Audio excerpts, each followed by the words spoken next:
बेर बेर पुछैत छथि वाग्देवी। बेर बेर पुछैत छथि वाग्देवी। हम बेर बेर चुप रहि जाइत छी।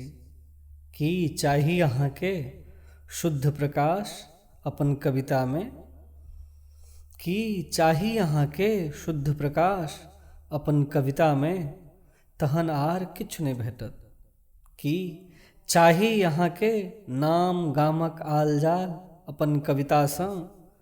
तखन भक इजोत छोड़ि आर किछु नहि भेटत अपन कवितामे। फेर फेर पुछैत छथि वाग्देवी हमर आत्माक गह्वरमे। हम फेर फेर चुप रहि जाइत छी। किएक एना चुप छी हम?